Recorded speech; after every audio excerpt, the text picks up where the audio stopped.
Welcome back. इस video में हम इंटरनेशनल अफेयर डिस्कस करेंगे पार्ट 2 वाजीराम। ठीक है, तो ये दिसंबर से लेके अपने मार्च तक पोर्शन है इसमें। तो पहला टॉपिक है वो Bhutan has graduated from UN list of least developing countries. तो यूनाइटेड नेशन की एक लिस्ट होती है, लिस्ट डेवलपिंग कंट्रीज है, उसमें से भूटान को हटा दिया गया है। तो Bhutan has migrated from least developing country to developing country. ठीक है, तो ऐसा करने वाला ये केवल 7वां देश है अब तक का। This Bhutan is only 7th country to do so. ठीक है, तो लिस्ट डेवलपिंग कंट्रीज का स्टेटस है वो यूनाइटेड नेशन ने 1971 से देना शुरू किया था। And this was introduced in 1971 to identify the countries that are deemed highly disadvantageous in their development, यानी कि जो ज्यादा बैकवर्ड है among the developing countries and those countries need international assistance की उनको सबसे ज्यादा जरूरत है। According to united nation committee on development policy there are 46 countries. तो देयर आर कितने हैं? 46 कंट्रीज हैं जो कि एलडीसी क्लासिफाइड किए गए हैं, जिसमें से बांग्लादेश हमारा नेबर है, वो भी क्या है? एक लीस्ट डेवलपिंग कंट्री है। नेपाल भी क्या है? लीस्ट डेवलपिंग कंट्री है। बांग्लादेश, नेपाल एंड लाओस, ये तीनों क्या है? लीस्ट डेवलपिंग कंट्रीज में आते हैं। तो टोटल कितने? 46 है। लिस्ट आप देख सकते हो गूगल करके। ठीक है, तो इसमें कुछ क्राइटेरिया होगा उनको क्लासिफाई करने के लिए। तो इसमें 3 क्राइटेरिया इंपॉर्टेंट क्राइटेरिया है, वो हम देखते हैं। ठीक है, तो इसमें 3 क्राइटेरिया यूज किए जाते हैं टू क्लासिफाई एज ए एलडीसीज। पहला इसमें जो क्राइटेरिया है वो है पर कैपिटा इनकम का।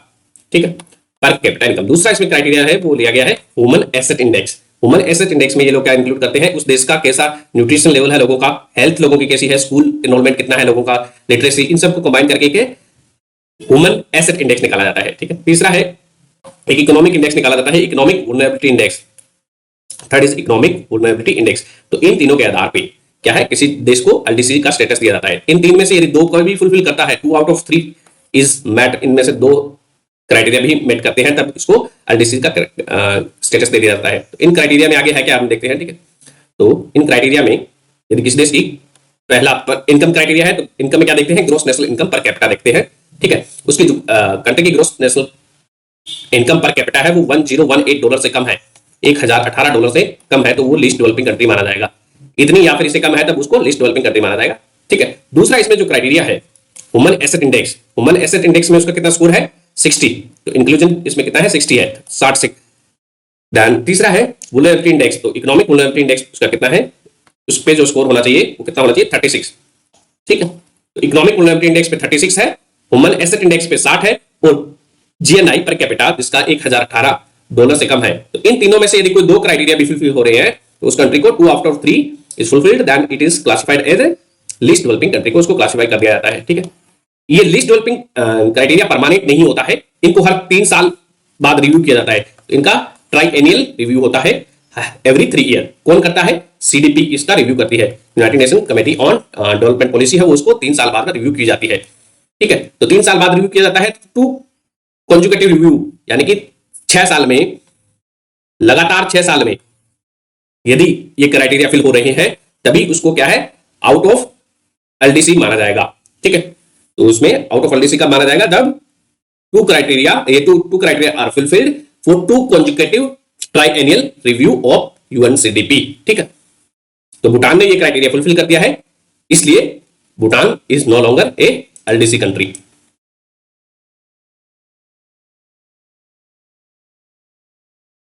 इसमें क्राइटेरिया जब कोई कंट्री माइग्रेट करता है तब जीएनआई पर कैपिटा इनकम उसका कितना इंप्रूवमेंट होना चाहिए, उसका इंप्रूवमेंट जीएनआई में कितना होना चाहिए? तो जीएनआई में इंप्रूवमेंट होना चाहिए लगभग इसका लास्ट 3 ईयर के एवरेज का इससे ज्यादा हो जाना चाहिए, $1018 से।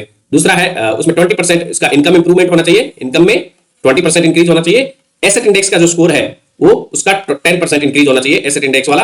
और वल्नरेबिलिटी इंडेक्स है वो उसका 10% कम होना चाहिए, वल्नरेबिलिटी इंडेक्स 10% से डिक्रीज होना चाहिए। Gross national per capita income उसका 20% से इंक्रीज होना चाहिए, ह्यूमन एसेट इंडेक्स 10% से इंक्रीज होना चाहिए, देन वल्नरेबिलिटी है वो कम होनी चाहिए 10%। ठीक है, 2 क्वार्टर्स में इसको 2 बार के रिव्यू में तब इसको classify out of this list मान लिया जाता है। नेक्स्ट अपन इसमें देखते हैं।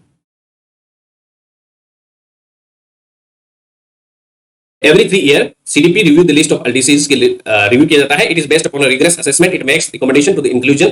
ठीक है, तो इसमें जो डिसीजन होता है वो यूएन इकोसोक डिसाइड करती है, United nation economic and social council ये इसको रिकमेंड करती है, और जो फाइनल डिसीजन है उसको रिमूव करने का that lies with general assembly.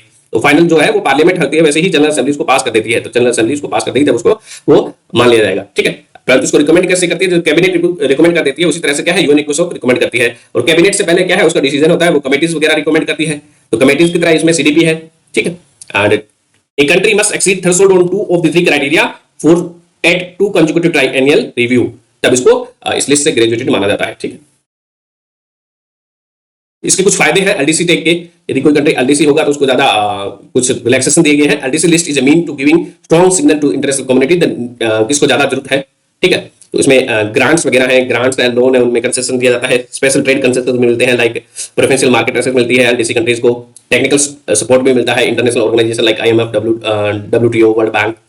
तो ड्रॉबैक्स क्या है इसमें, out of this group out हो जाएगा तो उसको क्या है, ऑब्वियसली ग्रांट्स कम मिलेगी, लोन पे ज्यादा इंटरेस्ट रेट चार्ज होगा, ठीक है। जो एलडीसी कंट्रीज होते हैं ना, लीस्ट डेवलपिंग कंट्रीज होते हैं, उनको इंटरनेशनल डेवलपमेंट एसोसिएशन है, वर्ल्ड बैंक की एक बॉडी है इंटरनेशनल डेवलपमेंट एसोसिएशन, उससे जो लोन दिया जाता है क्या है, वो उनको कंसेशनल लोन मिलेगा। एलडीसी को कंसेशनल लोन मिलता है, जबकि नॉन एलडीसी कंट्रीज है उनको क्या है, आईबीआरडीए लोन देता है, वो हाई इंटरेस्ट रेट पे देता है, और वो नॉन कंसेशनल लोन या फाइनेंस प्रोवाइड करता है। तो आईबीआरडीए है वो प्रोवाइड करता है non concessional finance at higher rate with stringent condition to non LDC countries, ठीक है। एंड जबकि एलडीसी कंट्रीज को है उनको कंसेशनल लोन कौन देता है, कंसेशनल फाइनेंस प्रोवाइड करता है इंटरनेशनल डेवलपमेंट एसोसिएशन, इसमें ग्रांट्स वगैरह देते हैं, ठीक है। Next is AUKUS partnership. तो ऑकस नाम से पता चला है, ए से ऑस्ट्रेलिया है, यूके एंड यूएस के बीच में पार्टनरशिप है। एंड चाइना अपना बहुत सारी एक्टिविटीज करता है एग्रेशन के कारण, तो ये साउथ चाइना सी में तो ये कंट्री एक साथ में आए, तो इन लोगों ने पार्टनरशिप डेवलप की है टू काउंटर द चाइना। ये 2021 में ये पार्टनरशिप साइन की गई थी। इसमें क्या है, ये लोग न्यूज तो यही है कि ये लोग एक एसेसन ऑकस बना रहे हैं। तो ये सब सबमर्सिबल एसेसन क्या है, सबमर्सिबल शिप न्यूक्लियर ऑकस बना रहे हैं, ठीक है। एंड ये तीनों देश मिलकर इसको डेवलप करेंगे। एंड ब्रिटेन में इसको बनाया जाएगा, ब्रिटेन और ऑस्ट्रेलिया मिलकर बनाएंगे, परंतु उसमें जो पार्ट्स है वो यूएसए भी देगा, ठीक है। तो तीनों देश इसको मिलकर बना रहे हैं एसएसएन ऑकस, ठीक है। तो ऑस्ट्रेलिया क्या है, Australia is a member of NSD का मेंबर है, और एनपीटी के अंदर Australia is not a nuclear state नहीं है। तो एनएसडी के अंदर क्या है, न्यूक्लियर सप्लाई ग्रुप में वो ऑस्ट्रेलिया है, वो न्यूक्लियर वेपन डेवलप नहीं कर सकता because it is signatory to this, ठीक है। तो इसलिए यूएस वगैरह है, यूएस और यूके है, इसको प्रोवाइड करेंगे ये nuclear missile, nuclear submarine provide करेंगे, ठीक है।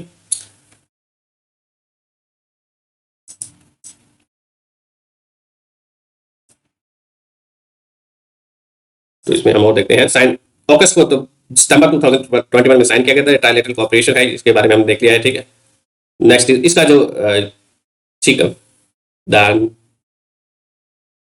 तो यदि ये सबमर्सिबल न्यूक्लियर सबमरीन आ गई यूएस ऑस्ट्रेलिया के पास, यदि ये सबमर्सिबल न्यूक्लियर सबमरीन आ जाती है, तो Australia will join the elite group of only 6 countries that is having nuclear power submarine है। किसके पास है, इंडिया के पास है। इंडिया की कौन सी है आप मेरे को बताओगे, यूएस के पास है, यूके के पास है, फ्रांस के पास है, रशिया के पास है, चाइना के पास है, ठीक है।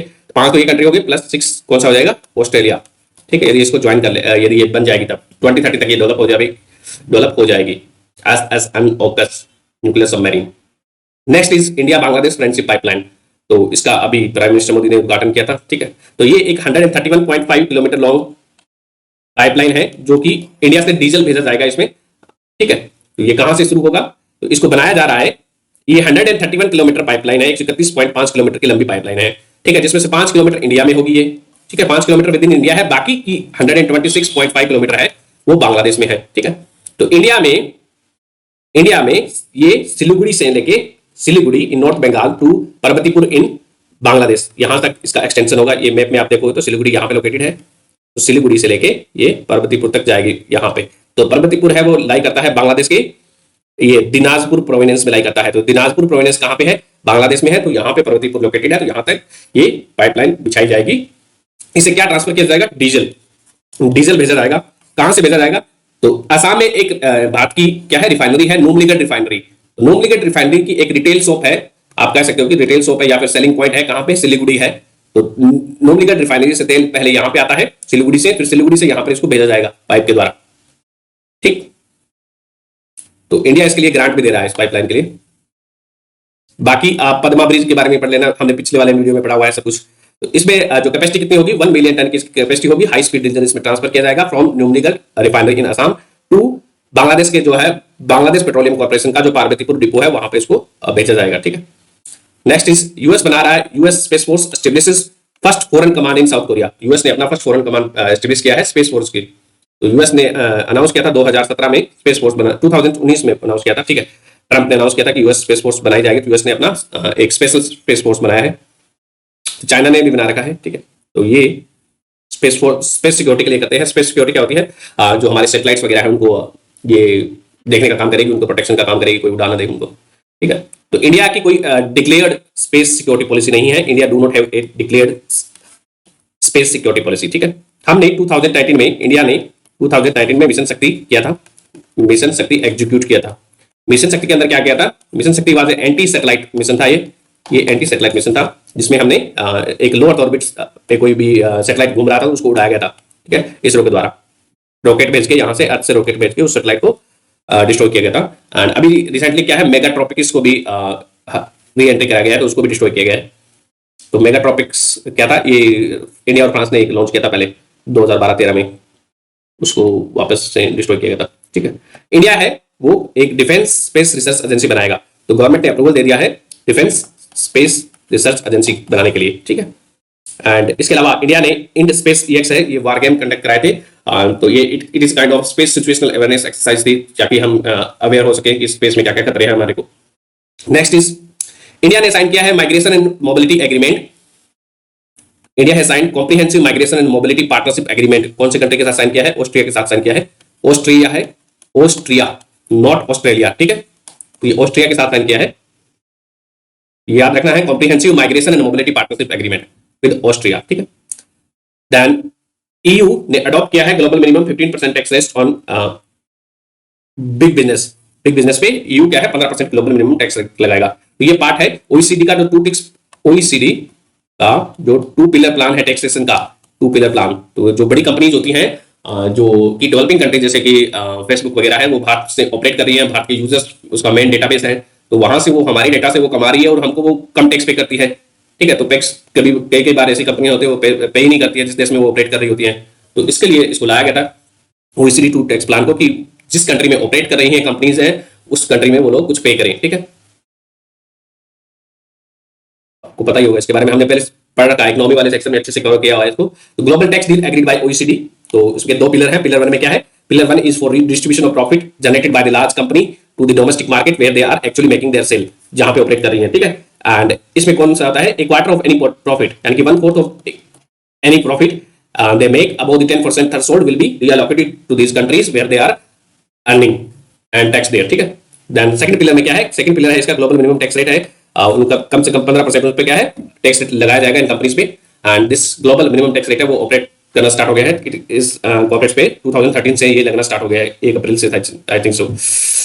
तो ये सारी कंपनीज पे नहीं लगाया जाता है, जो ग्लोबल मिनिमम टैक्स रेट है वो कुछ ही कंपनीज पे लगाया जाता है जिनका क्या है ग्लोबल सेल है वो कितने से ज्यादा हो, 20 बिलियन यूरो से ज्यादा हो, और 23 डॉलर में कन्वर्ट कर दो तो वो 23 बिलियन डॉलर हो जाएगी। तो ग्लोबल सेल किसकी कितने से ज्यादा हो, 20 बिलियन यूरो और 23 बिलियन डॉलर। ठीक है, एंड इसके साथ जिनका प्रॉफिट मार्जिन है कितना है वो 10% से ज्यादा है, तो ऐसी कंपनीज पे क्या है ग्लोबल मिनिमम टैक्स रेट लगेगा 15% का। इंडिया डिजिटल इक्विलाइजेशन लेवी भी लगाते हैं हम। ठीक है, तो ब्लॉकचेन वाले प्रोजेक्ट पे भी कुछ टैक्स लगाए गए, क्रिप्टो पे लगाया गया है इंडिया के द्वारा tax. Next is India prioritise Lusophone words to tap the potential. तो लूसोफोन क्या होता है, तो लूसोफोन पुर्तगीज क्या था, पुर्तगाल ने पहले टाइम पे एक कॉलोनियल पावर थी पुर्तगाल, तो बहुत सारे देशों पे कब्जा किया था पुर्तगाल ने। तो जिस प्रकार से ब्रिटिश कॉमनवेल्थ है, कॉमनवेल्थ में कौन से कंट्रीज आते हैं, ब्रिटेन प्लस उसके जो है कॉलोनी थी वो कंट्रीज आते हैं।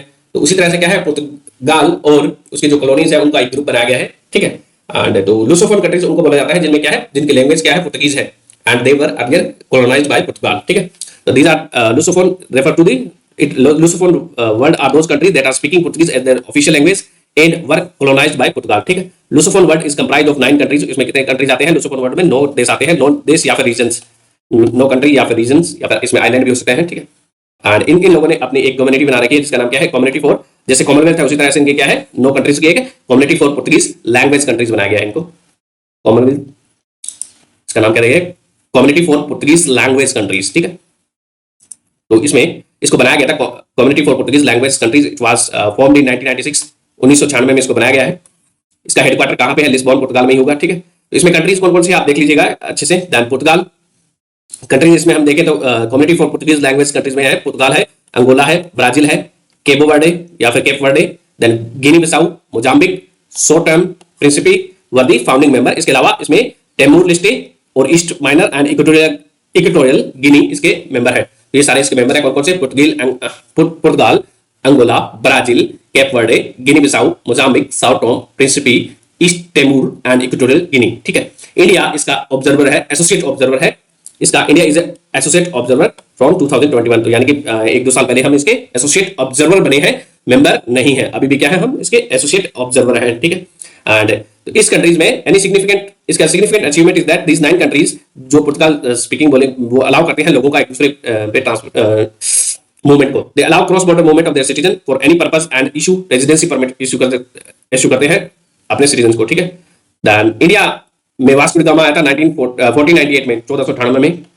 ठीक है, एंड इंडिया ने डिप्लोमेटिक रिलेशंस एस्टेब्लिश किए थे पुर्तगाल के साथ 1974-75 में। ठीक है, अभी ये न्यूज में क्यों रहा है, ये सब न्यूज में क्यों रहा है, क्योंकि इंडिया ने एक इंटरनेशनल लूसोफोन फेस्टिवल ऑर्गेनाइज किया गया है, तो ये इंपॉर्टेंट हो जाता है। तो इंटरनेशनल लूसोफोन फेस्टिवल किसने ऑर्गेनाइज किया है, ये ministry of external affair and Indian council of cultural relation and Goa government ने तीनों ने मिलकर इसको ऑर्गेनाइज किया है।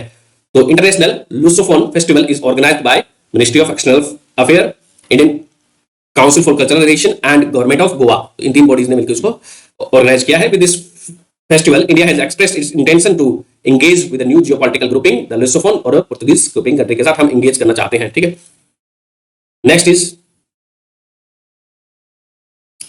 सीनो इंडर। तो बांग्लादेश के साथ हमारा काफी पाकिस्तान के साथ सॉरी चाइना के साथ हमारा क्या है, काफी डिस्प्यूट चल रहा है। तो चाइना ने अभी क्या है, अरुणाचल प्रदेश के कुछ को नाम दिया है, कुछ 11 लोकेशन का नाम बदला है, पहले भी बदला गया है।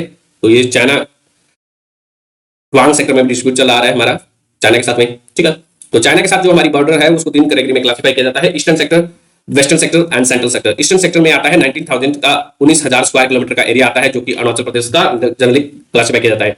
एंड अरुणाचल प्रदेश को चाइना बोलता है, साउदर्न तिब्बत बोलता है, ठीक, अरुणाचल प्रदेश को। एंड पूरा अरुणाचल प्रदेश है इंक्लूडिंग ट्वांग है, वो क्लेम किया जाता है किसके द्वारा, चाइना के द्वारा। ठीक है, एंड जो ट्वांग में मोनास्ट्री है, बुद्धिस्ट मोनास्ट्री है, वहां पे 6th दलाई लामा है, उनका जन्म हुआ था। ठीक है, तो 6th Dalai Lama was born in Tawang monastery. तो ये इनके बीच में जो बॉर्डर है वो 1913-14 में एक शिमला कॉन्फ्रेंस होती है, शिमला एग्रीमेंट साइन किया जाता है। तो ब्रिटिश गवर्नमेंट है वो इसको ऑर्गेनाइज करती है, शिमला में कॉन्फ्रेंस ऑर्गेनाइज करती है, जहां पे तिब्बत और इंडिया के बीच में और तिब्बत और चाइना के बीच में बाउंड्री को डिमार्केट करने के लिए उसको कॉन्फ्रेंस को ऑर्गेनाइज किया जाता है। और वहां से मैकमोहन लाइन का ड्रॉ किया जाता है इंडिया और अरुणाचल के बीच में, परंतु चाइना उसको मानता नहीं है, चाइना वाले भाग जाते हैं। ठीक है, तो उसको मानते नहीं है। ठीक है, तो चाइना वाले अभी भी क्या है, स्टेपल्ड वीजा इशू करते हैं, वहां से कोई जाते हैं तो इंडियन जर्नलिस्ट को, एंड अरुणाचल प्रदेश को वो अपना पार्ट मानते हैं, तो वहां पे वो लोग उसका इशू भी नहीं करते, वीजा भी नहीं करते वहां के रेजिडेंट्स को। वेस्टर्न सेक्टर है, तो वेस्टर्न सेक्टर में क्या आता है, वेस्टर्न सेक्टर में एक्साइज चीन आता है, that is a part of Ladakh. इसमें काफी न्यूज में था ये, तो इसमें ईस्टर्न सेक्टर में वेस्टर्न सेक्टर में कितना है, 33,000 का 33,000 स्क्वायर किलोमीटर का एरिया है। एक्साइज चीन चाइना के कब्जे में है अभी। ठीक है, लद्दाख वाला एरिया, तो यहाँ से ये लगता है जिनजियांग प्रोविंस ऑफ चाइना के अंदर लगता है।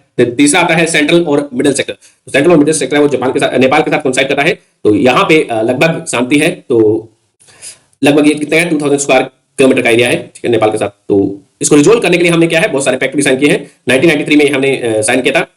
तो ये अभी जो एक्चुअल लाइन है इधर वाले में देखो, तो वेस्टर्न सेक्टर में जो लाइन है एक्चुअल, वो LAC है, line of actual control India और चाइना के बीच में। वेस्टर्न सेक्टर में हमने देख लिया मैकमोहन लाइन है, अरुणाचल वाली लाइन। ठीक है, तो इसके अलावा यहाँ पे आप डेप्सांग प्लेन भी देख लीजिएगा, Depsang plain, Gogra hotspot, then एक लेक भी थी यहाँ पे न्यूज में थी, सोमरोरी लेक, फिंगर पॉइंट्स, ये सारा मैंने कवर कर रखा है, पिछले साल के वीडियो में कवर कर रखा है, तब भी ये रिलेवेंट था, न्यूज में था। पिछले साल के PT 365 IRC वाले सेक्शन में बहुत डिटेल में डिस्कस किया हुआ है सारी कंट्रीज के साथ। तो एक घंटे का वीडियो है, 1 घंटे का और वीडियो है, 2 तो उसको आप डबल स्पीड में देख सकते हो, हाफ एन आवर में उसको कवर हो जाएगा सारा कुछ बायलैटरल वाला। देन 19 तिब्बत के साथ हमने ये शिमला में कॉन्फ्रेंस हुई थी 1913-14 में, हमने देखा है। ठीक है, बिटवीन तिब्बत एंड इंडिया को डिमार्केट करने के लिए एंड तिब्बत एंड चाइना के लिए। देन इसमें इसको हेनरी मैकमोहन थे, foreign secretary to British in India, उसने कहा था कि मैकमोहन लाइन दी गई थी। मैकमोहन लाइन की लेंथ कितनी है, 890 किलोमीटर की मैकमोहन लाइन की लेंथ है। दिस एग्रीमेंट उसके कारण है ट्वांग ब्रिटिश एरियाज में आ गया था, ट्वांग तभी से क्या है वो इंडिया का पार्ट बन जाता है।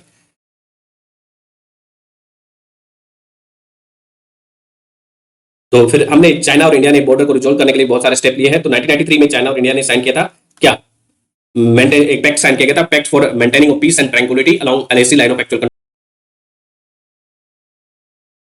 सॉरी, इसमें थोड़ा सा डिस्टर्बेंस आ गया था, लेट अस कंटिन्यू। तो 1993 एग्रीमेंट इंडिया और चाइना ने साइन किया था for maintaining peace and tranquillity along LAC line of actual control के अलोंग में पीस मेंटेन करने के लिए एक एग्रीमेंट साइन किया गया था 1993 में भारत और चाइना के बीच में। फिर 1996 में एक पैक्ट साइन किया गया था कॉन्फिडेंस बिल्डिंग मेजर के लिए। तो कॉन्फिडेंस बिल्डिंग मेजर भारत और चाइना के बीच में बॉर्डर्स को रिजोल्व करने के लिए कब स्टार्ट किए थे? 1996 में स्टार्ट किए थे। तो चाइना है वो डुअल यूज बॉर्डर विलेज बना रहा है वांग वाले एरियाज में। देन इंडिया ने बहुत सारे due to aggressive China India has taken step, ठीक है। तो इंडिया का जो चिकन कॉरिडोर है या फिर सिलिगुरी कॉरिडोर है, जो आपको पता ही होगा, वो काफी वुल्नरेबल हो जाता है यदि चाइना डोकलाम पे कब्जा कर लेता है। तो न्यू एविएशन ब्रिगेड बनाई है हमने ईस्टर्न सेक्टर में। हमने एक नई एविएशन ब्रिगेड बनाई है, यानी कि एयरफोर्स की एक ब्रिगेड है। वो कहां पे लोकेटेड होगी? मिसामारी। तो मिसामारी इज इन असम। तो असम में एक नई हमने एयरफोर्स की एक टुकड़ी वहां पे इंस्टॉल की है।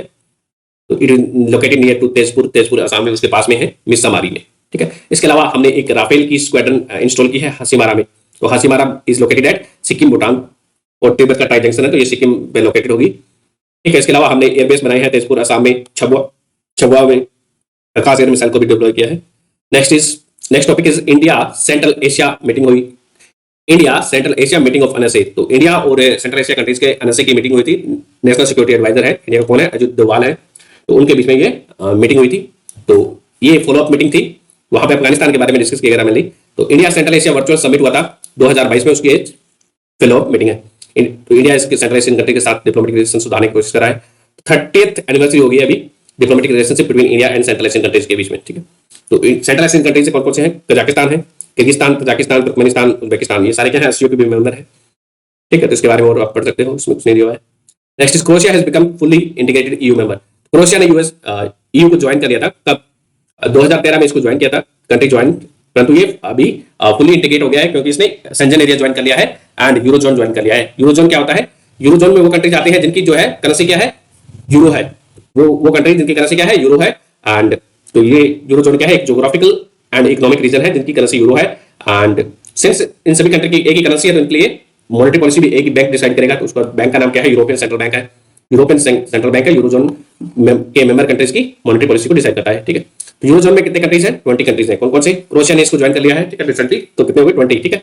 तो इसमें ऑस्ट्रिया कंट्रीज ध्यान से देखिए, Austria, Belgium, Croatia, Cyprus, Estonia, Finland, France, Germany, Greece, Ireland, Italy, Latvia, Lithuania, Luxembourg, Malta, Netherlands, Portugal, Slovakia, Slovenia and Spain. ये सारे कंट्री क्या है? यूरोजोन के मेंबर है, 20 कंट्रीज। तो यूरोजोन को ज्वाइन करने के लिए कुछ कंडीशन फुलफिल करनी पड़ती है। एंड सिंस 2013 में इसने ज्वाइन किया था क्रोएशिया ने, तो अभी क्या है? वो यूरोजोन को ज्वाइन कर पाया है। तो इसकी जो कंडीशन थी वो अभी मेट हुई है, ठीक है। तो इसमें 4 इंडिकेटर्स हैं, उनको फुलफिल करना पड़ता है। 4 मैक्रो इकोनॉमिक इंडिकेटर कौन कौन से हैं? पहला है प्राइस स्टेबिलिटी होनी चाहिए जिस कंट्री जो ज्वाइन करना चाहता है, ठीक है। तो it should have price stability. तो प्राइस स्टेबिलिटी का मतलब है कि उसका जो इन्फ्लेशन है वो ईयू के 3 बेस्ट कंट्रीज हैं, उनमें जितना इन्फ्लेशन है उनसे क्या है? 1.5% कम होना चाहिए। तो ईयू के 3 बेस्ट कंट्रीज, उनका एवरेज ले लो इन्फ्लेशन का, फिर उस देश का कंट्रीज जो ज्वाइन करना चाहता है, उन दोनों का बीच का जो इन्फ्लेशन का गेप है वो 1.5 से ज्यादा नहीं होना चाहिए, ठीक है। 1.5% से ज्यादा नहीं होना चाहिए।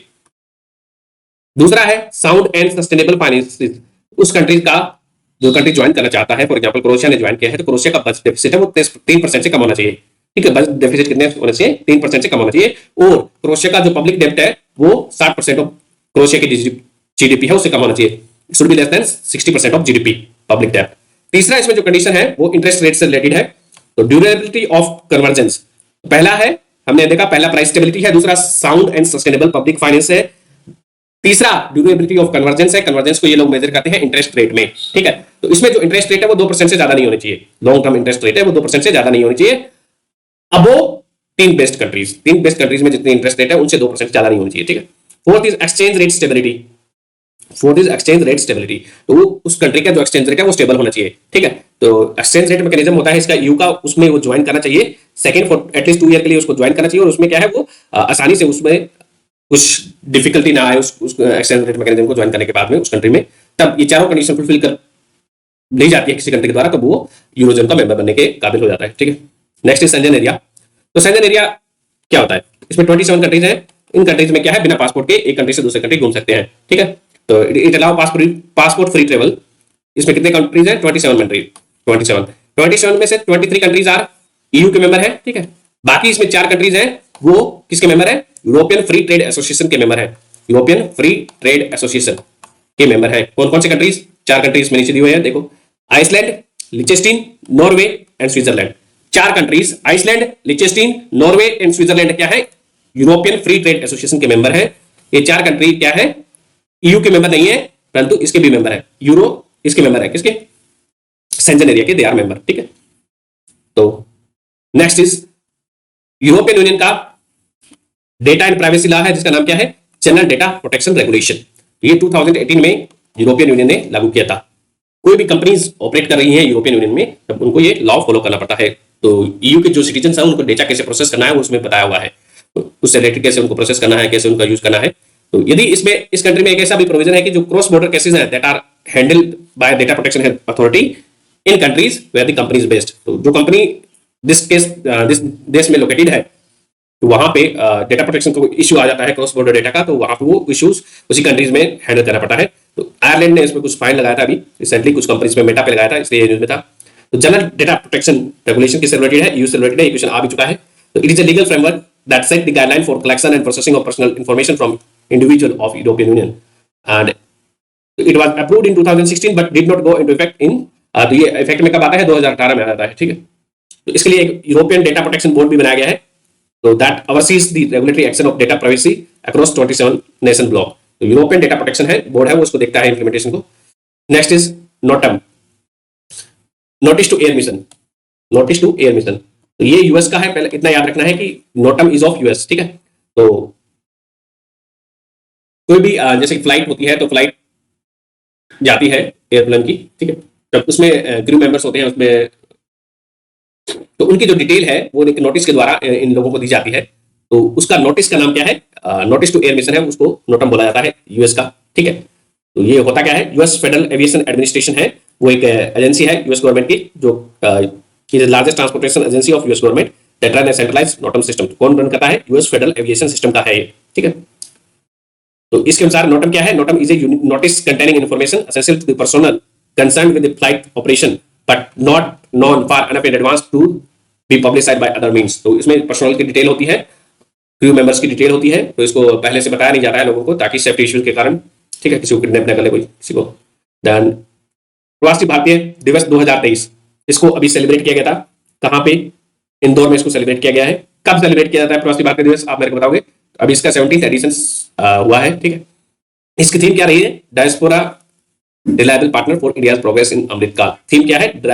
Diaspora reliable partner for India's progress in Amritkaal, ठीक है। हर साल इसको 2 साल में एक बार सेलिब्रेट किया जाता है, 2 ईयर। तो प्रवासी भारतीय दिवस है वो 2 साल में एक बार बनाया जाता है, पहले हर साल बनाया जाता था, परंतु उसको अभी 2 साल में इसको सेलिब्रेट किया जाता है, ठीक है। प्रवासी भारतीय से क्यों दिया जाता है? क्योंकि महात्मा गांधी इस दिन भारत आए थे 9 जनवरी को, ठीक है। देन इसमें इस दिन में क्या है? प्रवासी भारतीय सम्मान अवार्ड भी दिए जाते हैं। किसको दिया जाता है? ये एनआरआई है, पर्सन ऑफ इंडियन ओरिजिन है, उनके जो ग्रुप हो सकते हैं, या फिर individual and group both are eligible for this award. ये कौन देता है? प्रेसिडेंट देती है, इंडिया के प्रेसिडेंट साहब है वो देते हैं, ठीक है। तो ये हाईएस्ट ऑनर है जो कि एनआरआई और पीआईओ को दिया जाता है, ठीक है, या फिर उनके द्वारा कोई भी इंस्टीट्यूट रन करता है। तो क्यों दिया जाता है? यदि वो इंडिया के इंटरेस्ट को प्रमोट कर रहे हैं, या फिर वो लोग क्या है जो इंडिया के डायस्पोरा है उसके लिए, उसके वेलफेयर के लिए काम कर रहे हैं, या तो इंडिया के इंटरेस्ट को प्रमोट कर रहे हैं, या फिर वो इंडिया के डायस्पोरा के वेलफेयर के लिए काम कर रहे हैं, तब ये अवार्ड दिए जाते हैं, ठीक है। तो इसमें पीआईओ क्या होता है, ठीक है। तो क्लासिफिकेशन ऑफ इंडियन डायस्पोरा, इनको 3 कैटेगरी में डिवाइड किया गया है, NRI, PIO and overseas citizen of India, ठीक है। PIO refers to the foreign citizens, PIO में फॉरेन सिटीजन आते हैं, ठीक है, जो कि जिसके पास इंडियन पासपोर्ट है, उसके अलावा या फिर जिसका पेरेंट्स, जिसके दादा दादी या फिर नाना नानी, उसके ग्रेट ग्रैंड पेरेंट्स, यानी कि उसके पेरेंट्स, ग्रैंड पेरेंट्स या फिर great grand parents, they were born and permanently resided in India as defined in Government of India Act 1935, ठीक है। उसके दादा, उसके परदादा तक जाते हैं, ठीक है। Then who is a spouse of Indian citizen और पीआईओ, तब उसको क्या है?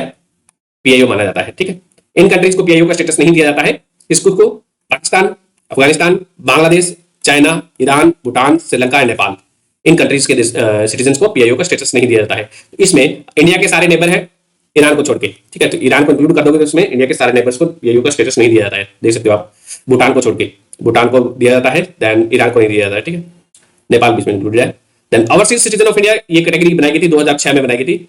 And overseas citizen of India इसके लिए कार्ड दिया जाता है, उसके लिए कौन एलिजिबल है ओसीआई कार्ड के लिए? तो ओसीआई कैटेगरी में कौन आता है? One who is eligible to be citizen of India on 26 January 1950, जो कि इंडिया का सिटीजन था या फिर एलिजिबल था सिटीजनशिप के लिए 26 जनवरी 1950 पे। दूसरा है who is a citizen of India और any time after 26 January 1950, 26 January 1950 के बाद में वो भारत का सिटीजन रहा हो, या फिर he belong to any territory that became part of India after 15 August 1947, जैसे कि गोवा हो गया, ठीक है। या फिर इनके इन तीन कैटेगरीज में जिसके बच्चे हैं वो minor child of such individual except those who are citizen of Pakistan and Bangladesh, they are eligible for OCI card. तो ओसीआई में कौन कौन से आ जाएंगे? Citizen of India on 26 January 1950, या फिर उसके बाद में कभी भी सिटीजन रहा हो, या फिर एनी टेरिटरी जो कि भारत में ज्वाइन कर ली गई है, या फिर उनके बच्चे एक्सेप्ट पाकिस्तान और बांग्लादेश को छोड़ के। तो इसमें दो ही कैटेगरीज हैं जो ओसीआई में पाकिस्तान और बांग्लादेश के नहीं में आते हैं, और ऊपर वाले में पीआईओ में इंडिया के सारे नेबर एक्सेप्ट ईरान उसमें इंक्लूड है, ईरान, ठीक है, भूटान, इंडिया के सारे नेबर हैं, ठीक है, भूटान भी इसमें इंक्लूडेड है, देख सकते हो आप। देन पीआईओ को अबोलिश कर दिया गया था 2015 में, और इसमें मर्ज कर दिया गया था ओसीआई कैटेगरी में। Next is Paris club likely to provide financial assistance to IMF on Sri Lanka डेब्ट। तो श्रीलंका ने बहुत सारा डेब्ट ले रखा था, बहुत सारे कंट्रीज हैं, तो इसमें काफी क्राइसिस आ गए थे श्रीलंका में, इसलिए न्यूज में रहा था। तो पेरिस क्लब क्या है? Paris club is a loan देने वाले कंट्रीज का एक ग्रुप है, तो लोन देता है उनका क्या है, ये ग्रुप है, ठीक है। तो Paris club is a group of mostly western countries आते हैं। लोन कौन देता है? रिच कंट्री कौन से? वेस्टर्न कंट्री है, ठीक है। तो 1956 में अर्जेंटीना को कुछ कंट्रीज ने लोन दे रखा था, तो वो लोग क्या है, अर्जेंटीना उनको दिक्कत आ रही थी लोन देने में, वापस करने में, रिटर्न करने में। तो उन कंट्रीज की एक बैठक होती है 1956 में पेरिस में, एंड वहां पे ये लोग मिलते हैं, क्रेडिटर नेशंस जिन्होंने लोन दे रखा है। तो फिर वो डिसाइड करते हैं कि अर्जेंटीना की कुछ हेल्प की जाए ताकि वो अपना लोन वापस दे दे, ठीक है। तो तब से उसको बोला जाने लगा, पेरिस क्लब बोला जाने लगा, ठीक है। तो इसमें वेस्टर्न कंट्रीज आते हैं, एंड इनका ऑब्जेक्टिव क्या है? टू फाइंड ए सस्टेनेबल डेब्ट relief solution to the countries that are unable to repay their bilateral loan. जो अपना लोन रीपे नहीं कर पाते हैं, तो उनकी थोड़ी हेल्प करने होते हैं, उनको रिलीफ प्रोवाइड देने by restructuring of the loans वगैरह, ठीक है।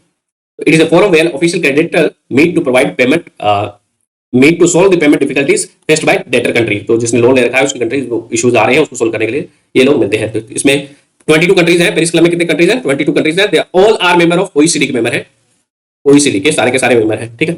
इसमें 22 कंट्री कौन कौन से हैं? ध्यान से देखिए, Australia, Belgium, Brazil, Canada, Denmark, Finland, France, Germany, Ireland, Israel, Italy, Japan, Netherland, Norway, Russia, South Korea, Spain, Sweden, Switzerland, United States and UK.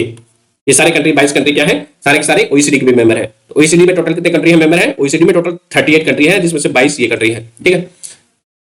तो इसी तरह से एक बॉडी बनाई गई है लंदन क्लब। लंदन क्लब में कौन आता है? इसमें जैसे कि भारत का आरबीआई है, वो श्रीलंका का लोन देता है, तब उसमें वो उसी लंदन बैंक के लिए क्लासिफाई हो जाएगा, ठीक है। जैसे कि यूके का बैंक है, वो लोन दे रहा है श्रीलंका को, तब वो लंदन ग्रुप का माना जाएगा। तो लंदन ग्रुप में is a informal group that was formed in 1976 में बनाया गया था, similar to Paris group, except यहाँ पे क्या है, बैंक लोन देते हैं कंट्रीज को। तो bank is lending to countries instead of another country, ठीक है। ये तो ये बैंक्स का ग्रुप हो जाएगा। तो ये इसमें श्रीलंका के हेल्प करने के बारे में बात चल रही थी पेरिस क्लब आईएमएफ से। आईएमएफ को अच्छे से पढ़ लीजिए, न्यूज में है। नेक्स्ट इज टर्की में क्या है, एक अर्थक्वेक आया था, तो हमने ऑपरेशन दोस्त चलाया था, तो वहां पे हमने आर्मी की मेडिकल टीम भेजी थी और एनडीआरएफ की एक टीम भेजी थी। NDRF ministry of home affair के अंडर आती है। तो इसको हमने ये ऑपरेशन दोस्त किसके लिए चलाया गया था? इंडियन गवर्नमेंट के द्वारा सीरिया प्लस टर्की में चलाया गया है, क्योंकि टर्की में अर्थक्वेक आया था, ठीक है। तो ये था हमारा इंटरनेशनल रिलेशन वाला पार्ट। इसका जो समिट्स वगैरह है वो एक अलग वीडियो में कवर करेंगे। धन्यवाद।